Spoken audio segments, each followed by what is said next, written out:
नमस्कार, आपण पाहत आहे भांडा फोड न्यूज. एका दमात भ्रष्टाचारी कोमात. सोशल मीडिया, कर्जबाजारी, गुन्हेगारी, सट्टेबाजी, चोरी, मटका, जुगार, दारू, सावकारशाही, न्यायाच्या प्रतीक्षेत प्रशासन. भांडाफोड न्यूज. एका दमात भ्रष्टाचारी कोमात.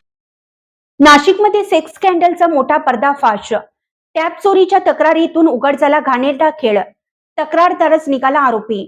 नाशिक शहरात धक्कादायक आणि संतापजनक प्रकार समोर आला आहे. टॅप चोरी आणि खंडणीच्या तक्रारीतून एक मोठं सेक्स स्कॅन्डल उघडकीस आलं आहे. विशेष म्हणजे ज्याने तक्रार केली तोच आता पोलिसांच्या जाळ्यात अडकला आहे. महिलांना नोकरीचं आमिष दाखवून त्यांचं शोषण आणि अश्लील व्हिडिओ तयार करून विक्री केल्याचा गंभीर आरोप या प्रकरणात समोर आला आहे. नाशिकच्या सातपूर परिसरातील एका व्यावसायिकाने आपल्या ऑफिसमधून टॅप चोरीला गेल्याची तक्रार पोलिसांना दिली होती. 4 जणांनी टॅप चोरून त्यातील अश्लील व्हिडिओ व्हायरल करण्याची धमकी देत 12 लाखाची खंडणी मागितल्याचा दावा करण्यात आला होता. या प्रकरणात पोलिसांनी 4 संशयितांना ताब्यात घेतलं. मात्र तपासादरम्यान मोठा ट्विस्ट समोर आला. तक्रारदार असलेलाच व्यावसायिक आता मुख्य आरोपी असल्याचं उघड झालं आहे. रवींद्र एरंडे या आरोपीच्या टॅपमधून तब्बल 87 अश्लील व्हिडिओ सापडले आहेत. तसेच 4 मोबाईल, 2 पेनड्राईव्ह आणि 1 मेमरी कार्डही पोलिसांनी जप्त केला आहे.